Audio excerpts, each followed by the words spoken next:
ఇందండి coffee తీసుకోండి.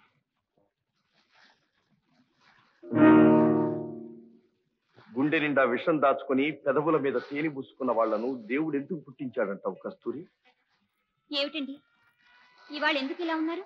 కస్తూరి, కొండ కొమ్ము నుంచి నువ్వింకా మరణగుండాన్ని చూడలేదు కదూ? చాలా అద్భుతంగా భయంకరంగా ఉంటుంది. చావు నుంచి బ్రతుక్కి, బ్రతుకు నుంచి చావుకి ఒకే మెట్టు. అది నువ్వు తప్పకుండా చూడాలి. హరి, ఏమాసు విన్నావా హరి? నమ్మక ద్రోహం చేసిన దౌర్భాగ్యుణ్ణి ఒక మంచివాడు ఆ కొండ కొమ్ము నుంచి కిందకి తోసేశాడు. హత్య కాదు సుమి, మరణ దండన. ఆ స్థలాన్ని మీరిద్దరూ చూసి రావద్దు. అలాంటి దాన్ని మనం ఎందుకండి చూడడం? నో నో నో, అసలు దాన్ని చూడటానికేగా ఇంత దూరం వచ్చింది. నన్ను పెళ్లాడబోయే నువ్వు దాన్ని తప్పకుండా చూడాలి. హరి, కస్తూరిని తీసుకువెళ్ళి ఆ మరణగుండాన్ని చూపించు. Hari, do as I say. అలాగే వాసు.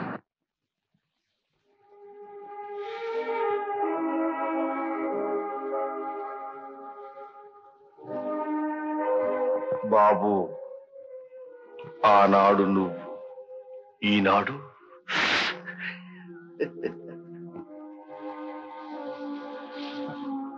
కస్తూరి, వాసు ఈవేళ అదొకలాగున్నాడు. ఎందువల్ల? అది నాకు తెలియటం లేదు. ఏదో భయంగా ఉంది. ఆయనకి మనస్తాపం కలగకూడదని ముక్కోటి దేవతలకి మొక్కుకుంటున్నాను. కస్తూరి, వాసు మీద నీకెంత గాఢమైన అభిమానం. వాసు నిజంగా అదృష్టవంతుడు.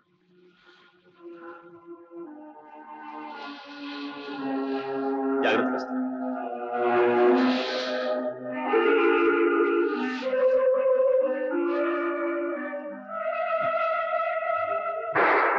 కస్తూరి. కస్తూరి, కస్తూరి, ఏమిటి కస్తూరి, ఏం జరిగింది?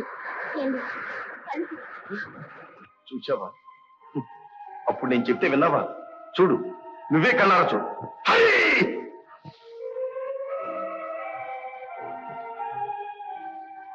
ఏమాసు, ఏం కావాలి? నన్ను ఆ చివరికి తీసుకువెళ్ళు. నిన్న ఈ కుర్చీతోనా? వద్దండి, వద్దు. అక్కడ చాలా భయంకరంగా ఉంది. అంతకంటే భయంకరమైనవి చూస్తున్నా. తీసుకువెళ్ళు. వాసు, అయితే నేను వస్తాను. ఇటువంటి ప్రాణమిత్రుడు నాతో ఉండగా నాకేం భయం? హరే, తీసుకువెళ్ళు. కస్తూరి, కాఫీ చల్లారిపోతుందిరా, రమ్మంటుంటే. పద.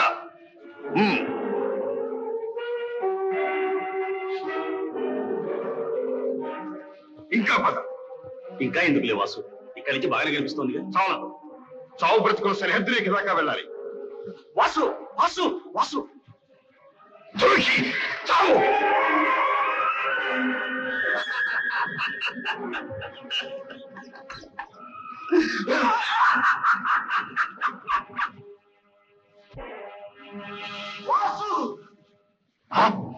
నువ్వు ఇంకా చావలేదా? వాసు, నేను చచ్చిపోవాలా వాసు? అవును, ఈ ప్రాణం నువ్వు పెట్టిన భిక్ష వాసు. తీసుకోవడానికి నీకు అధికారం ఉంది. కానీ వాసు, నన్ను మాత్రం ద్రోహి వాసు. ఆ మాట చావు కంటే భయంకరమైంది. ఆ మాటలకు వాసు. ప్రాణ స్నేహితుడి కాబోయే భార్యతో ప్రణయ కలాపాలు సాగించే దౌర్భాగ్యుణ్ణి ఏమంటారు ఆ ద్రోహి? వాసు, ఆ మాట నిజం కాదు వాసు. నువ్వు అపోహపడ్డావు వాసు. అర్ధరాత్రి వేళ కస్తూరితో మంత్రాలు ఆడటం అపోక. ఇప్పుడు నా కళ్ళ ముందే ఆమెను కబుగలించుకోవటం అపోక. ఎదిరే అపోక. నా కళ్ళతో పాటు బుద్ధి, కళ్ళు కూడా పోయినాయి అనుకుంటున్నావా? వాసు, వాసు, నువ్వు వినది కనది అంతా పొరపాటు. నిజమే, రాత్రి వేళ నేను కస్తూరితో మాట్లాడింది నిజమే. కానీ అది నీ ఆనందం గురించి. ఇందా కస్తూరిని పట్టుకున్న మాట నిజమే. కానీ అది ఆమె తూలి పడబోతే కాపాడడానికి మాత్రమే వాసు. అంతే తప్ప నువ్వు అనుకున్న ద్రోహం నేనేం చేయలేదు వాసు. వాసు, నువ్వు ఊహించిన అపరాధం ఒకటి మాత్రం చేశాను. నీకు తెలియకుండా ఒక పెద్ద రహస్యం దాచి. ఏమిటా రహస్యం? ఏమిటా మహాసత్యం? చెప్పు. నేడు నువ్వు వెళ్ళాడబోయే కస్తూరి ఒకనాడు నేను ప్రేమించిన మాయ. నిశ్చితార్థానికి నగలు తీసుకెళ్ళినప్పుడే నాకు ఆ సంగతి తెలిసింది. వాసు, ఆమె ఎంతో పవిత్రురాలని నేను ఆనాడు చెప్పినా నువ్వు నమ్ముండవు. చెబితే ఎక్కడ పెళ్లి మానుకుంటావననే భయంతో, నీకు నచ్చిన పిల్ల నీకు భార్య కావాలనే ఆశతో ఇన్నాళ్ళు ఈ రహస్యం నీకు చెప్పకుండా కావాలనే దాచిపెట్టాను. బాసు, నీ కోరిక ప్రకారమే చచ్చిపోతా, నిశ్చింతగా చచ్చిపోతా. కానీ నేను చనిపోయే ముందు నా ఆఖరి మాట నువ్వు నమ్మాలి బాసు. కస్తూరి నిన్ను ప్రేమిస్తోంది, మనసారా ప్రేమిస్తోంది. త్రికరణ శుద్ధిగా నీ ఇంటికి వచ్చింది. ఆమెను గురించి ఎటువంటి అపోహలు పెట్టుకోకుండా పెళ్లి చేసుకుని సంతోషంగా జీవించాలి. నేను ఆమెను మర్చిపోలేకపోయానే తప్ప ఆమె నన్ను ఏనాడో మర్చిపోయింది వాసు. వాసు, వాసు, నీ ఉప్పు తిని నీ రక్తం పోసుకు పెరిగిన ఈ శరీరం, ఈ ప్రాణం నీ సొత్తు. దీన్ని నీ కళ్ళెదితే నశించిపోయింది. హరి,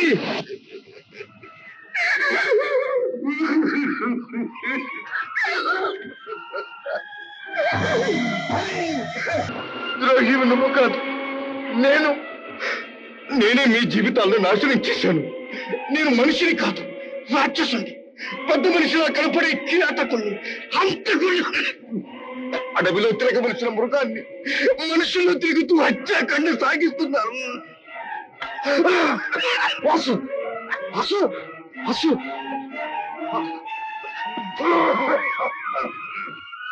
నేను నా ప్రాణ స్నేహితుడిని, త్యాగమూర్తిని నిలుపుకోలేని మహాపాపిని. నాకింక మనుషుల మధ్య తిరిగే అధికారం లేదు. బ్రతకవలసిన వాళ్ళు హరి, కస్తూరి. నేను ఒక క్షణం కూడా బ్రతకూడదు, ఒక క్షణం కూడా బ్రతకూడదు. హరి, కస్తూరి నువ్వు పెళ్లి చేసుకుని సుఖంగా ఉండాలి, అదే నా ఆఖరి కోరిక.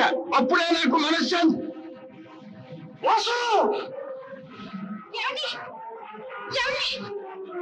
వాసు, వాసు, ఆగు వాసు, వాసు.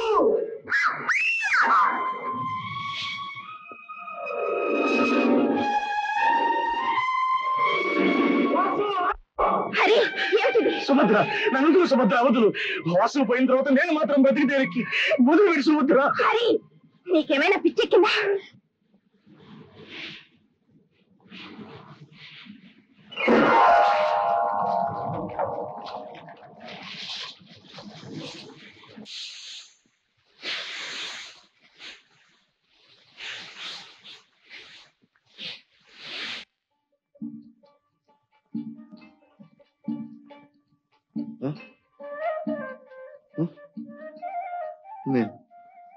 నేను చచ్చిపోలేదు.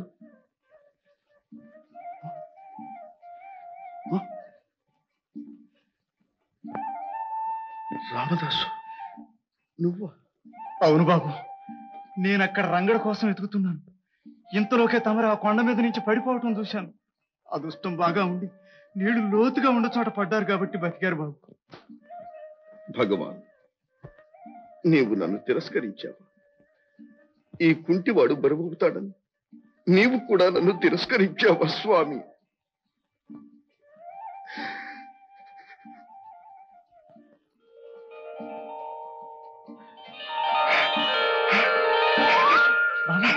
కదులుతున్నాయి, కదులుతున్నాయి రామదాసు, కాళ్ళు కదులుతున్నాయి. రామదాసు బాబు, బ్రతికి బాగా తిరగాలనుకున్నప్పుడు నడవటానికి కాళ్ళు లేకుండా పోయి, ఇప్పుడు చావాలనుకున్నప్పుడు పోయిన కాళ్ళు తిరిగి వస్తున్నాయి రామదాసు. అంతే శనబాబు, భగవంతుడు లేళ్ళు ఎవ్వరికీ అర్థం కావు.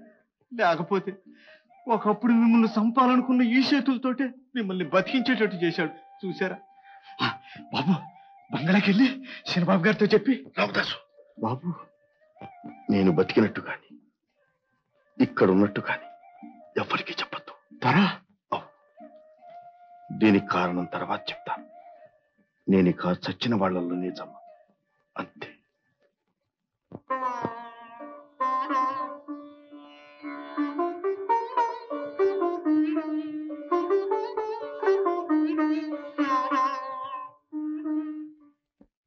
తన రక్తాన్ని ధారపోసి నీ ప్రాణాన్ని నిలబెట్టిన ఆ మహానుభావుడికి నువ్వు ఇంత ద్రోహం చేసేది. అమ్మా, నువ్వు కూడా ఊరి వాళ్ళ మాటలు నమ్ముతున్నావా అమ్మా? నన్ను అమ్మ అని పిలవకు, దౌర్భాగ్యుడా. నా కడుపున చెడపుట్టావురా. ఈ వేళతోటి నీకు నాకు రుణం తీరిపోయింది. ఇంక మీదట నాకు నీ మొహం చూపించు. అమ్మా అమ్మా నేను వాసుకు ద్రోహం తలపెడతానమ్మా. నువ్వు ఎలా నమ్మావమ్మా, ఎలా నమ్మావు? నేను కూడా చిన్నబాబుతో పాటే ఆ రోజున కొండ మీద నుంచి దూకి ప్రాణాలు విడిచుంటే నీకు ఈ అనుమానం కలిగేది కాదు. కానీ సుభద్ర అడ్డుపడి నాకు ఆ అదృష్టం లేకుండా చేసిందమ్మా, అదృష్టం లేకుండా చేసింది. బాబు ఒరే వాసు, ఎంత అన్యాయం చేసిపోయావురా. నాకు ఇవ్వకపోతే ఇవ్వకపోయావు. ఆ గుర్రపాడి కొడుక్కి, ఆ గుమస్తా కూతురికి దారపోస్తావా? ఆడి బ్రతుక్కి 10,000 ఎకరాల. ఇక వాడి పట్ట పగ్గాలు ఉంటాయా? నాన్న రేటు మాత్రం అరుస్తున్నాడు. రండి అల్లుడు గారు రండి. మీ మాట అనుకుంటున్నాం. 1000 ఏళ్ళ ఆయుష్. కూర్చోండి. ఎంత అదృష్టం. అనుకోకుండా హఠాత్తుగా 10,000 ఎకరాలు. సరే, ముహూర్తం ఎప్పుడు పెట్టుకుంటారు? 25,000 ఎకరాల ఆసామి కళ్ళు మూసే నాటికి 3 గజాల నేల కూడా అడగకుండా వెళ్ళిపోయాడు. అంతటి వాడిపోయి అందరం బాధపడుతుంటే పెళ్లి మాట ఎత్తడానికి నీకు నోరేలా వచ్చిందయ్యా? పోయే వాళ్ళతో పాటు మనం కూడా పోతామా? ఇగో మీకు అంతగా కావాల్సి ఉంటే మీ ఇద్దరికి ఆ 3 ముళ్ళు వేయించి నేనే పోతాను. ఈ జన్మలో అది జరగదు.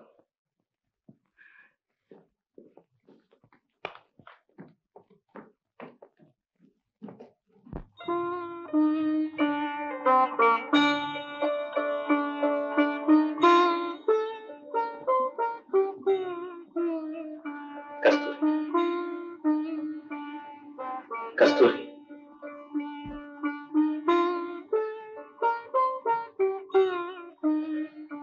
కస్తూరి, నువ్వు ఇలా నిద్రాహారాలు మాని రాత్రింబగళ్ళు ఇక్కడ కూర్చోవటం మంచిది కాదు. ఇంట్లోకి రా. అది దేవుడు లేని గుడి, నన్ను ఇక్కడే ఉండని. కస్తూరి, నువ్వు ఇలా అంటే ఆ ఇంట్లో ఇక మేము ఎవరూ ఉండలేం. మనసు స్థిమితపరచుకో కస్తూరి. అది నీ చేతుల్లోనే ఉంది హరి. దుష్ప్రచారాల వల్ల నీ మిత్రుడికి ఎటువంటి కళంకం రాకుండా చేస్తేనే నా మనసు తేలిక పడుతుంది. అప్పుడు నన్ను నా ఇంట్లోకి రమ్మనే అర్హత నీకు, వచ్చే అధికారం నాకు ఏర్పడతాయి. ఏమిటి కస్తూరి నువ్వు అనేది? నువ్వు వెంటనే పెళ్లి చేసుకోవాలి హరి. సుభద్రని పెళ్లి చేసుకో, అదే నా కోరిక. అలాగే కస్తూరి, ఈ పెళ్లి వల్ల అపనిందలు కళంకాలు తొలగిపోతాయంటే, దీనివల్ల నీకు మనశ్శాంతి లభిస్తుందంటే, ఇక నా ఇష్టానిష్టాలు మంచి చెడ్డలు ఆలోచించను. నీకోసం ఏమైనా చేస్తాను. వస్తాను కస్తూరి. ఈసారి సుభద్రతోనే వచ్చి నీకు కనిపిస్తాను. అందరూ వస్తున్నారు. హరి అదేం కాదు నాన్న. మరే హరి పెళ్లి కొప్పుకున్నా నాన్న. అలాగా, శుభం, సంతోషం. ఎక్కడ సంతోషం? 25,000 ఎకరాల ఎస్టేట్ కి వేశాను. 10,000 ఎకరాల వాడే దొరికాడు. సరే కానీ ఏదో గుడిలో మెల్ల అన్నారు. కానీ అమ్మ కానీ బ్రహ్మాండంగా చేయిస్తాను పెళ్లికి ఏర్పాటు.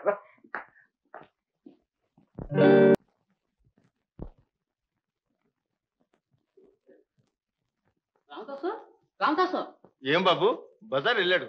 ఇవాళ జమీందారు గారి ఇంట్లో పెళ్లిగా అందరికి భోజనాలు పెట్టుంటారు. ఏమో వస్తాడని వచ్చాను. ఎవరిదా బాబు పెళ్లి? శిల్బాబు గారు జతగా లేడు హరిబాబు. ఆరికి రాగానే రమ్మని చెప్పు. నా హరికి కస్తూరికి పెళ్లి నేను చూచి ఆనందించాలి. భగవా, పశ్చాత్తాపడితే నా వంటి పాపిని కూడా ఆదరిస్తానని ఇవాళ తెలిసింది.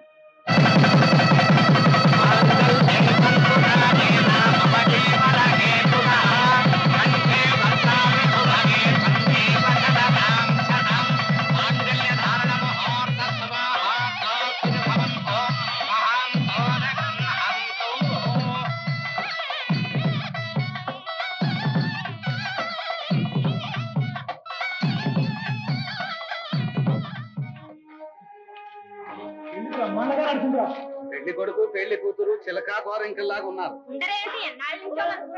ఎవరయ్యా నువ్వు? పెళ్లి అయిపోయినాక వచ్చావంటే?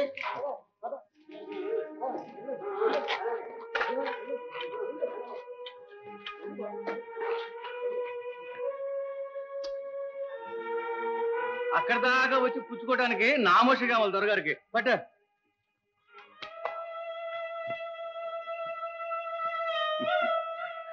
వాసు, ఒకప్పుడు దానం ఇచ్చే చేతులని గర్వపడ్డా, ఇప్పుడు ఆ చేతులతోనే పుచ్చుకుంటుంది. అదేంటే కళ్ళకద్దుకుంటావు? ఇది దేవుడి ప్రసాదం అనుకున్నావా ఏంటి? నా పాలిటికి ఇది దేవుడి ప్రసాదం. నిజంగా ఇది దేవతల పెళ్లి. ఇదంతా చూసి ఆనందించేదానికి చిన్నబాబు గారు ఒక్కరే లేకపోయారు. అది ఒక్కటే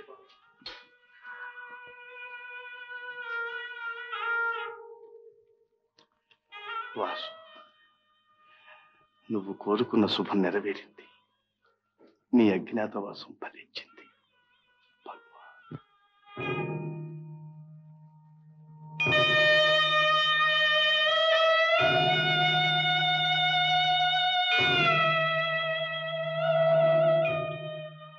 సుభద్ర, మిమ్మల్ని దీవించేటంతటి దాని కాకపోయినా మీరిద్దరూ నిండు నూరేళ్లు ఏ ఎడబాటు లేకుండా సుఖంగా ఉండాలని భగవంతుని ప్రార్థిస్తున్నాను.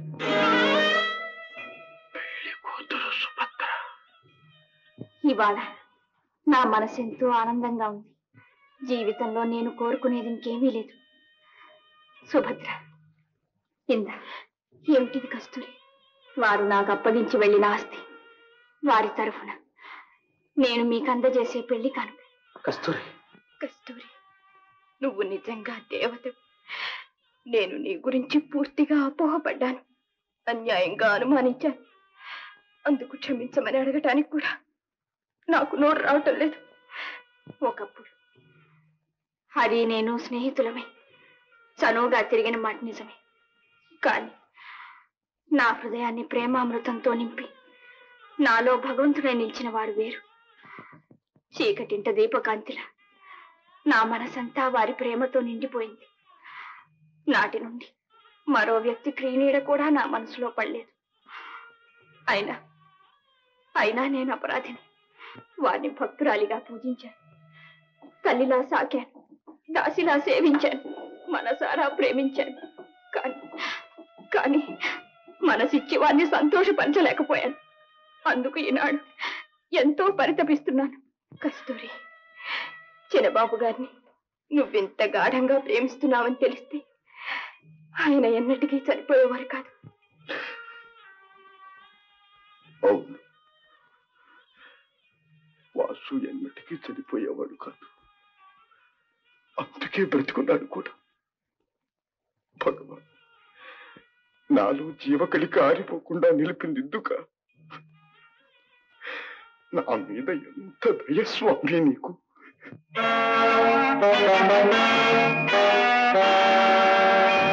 సుభద్ర, మనిద్దరం దంపతులమై వచ్చి పిలిచిన రోజున కస్తూరి లోపలికి వస్తానని వాగ్దానం చేసింది. అయితే ఇంకే రా కస్తూరి, వెళ్తాం.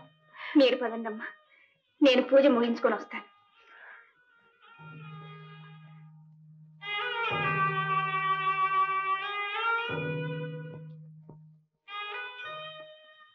జీవితంలో మీకు సహచారిని కాలేకపోయాను. కనీసం మృత్యువైనా నాకు అదృష్టం కలిగించాలని కోరుకుంటున్నాను. ఏ కొండ కొన నుంచి మీరు నన్ను వదిలి వెళ్ళిపోయారు, అక్కడి నుంచే నేను మిమ్మల్ని చేరుకుంటాను. కస్తూరి,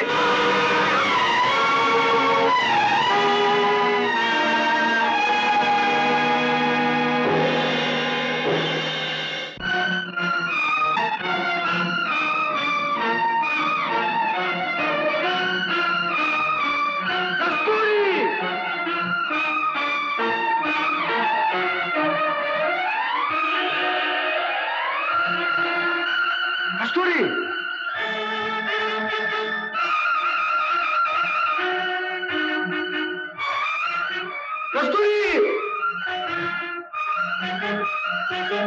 కస్తూరి, ఆగు! కస్తూరి, కస్తూరి, కస్తూరి, నేనే కస్తూరి. నేను ఇంకా బ్రతికే ఉన్నాను.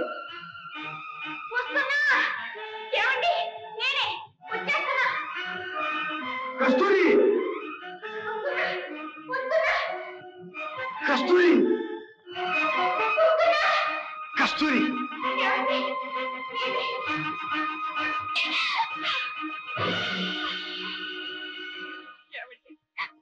నీకు నేనేం అన్యాయం చేశాను? నన్ను ఇలా ఒంటరిగా వదిలి వెళ్ళిపోయారు. కస్తూరి, నీ మనసు ఎంత మంచిదో, నువ్వెంత పవిత్రురాలివో నాకంతా తెలుసు. ఇక నిన్ను పోగొట్టుకోలేరు. జన్మ జన్మలకి మనం దంపతులుగానే పడతాం. అదిగో గుడిగట్ట దేవుడు మనల్ని దీవిస్తున్నాడు.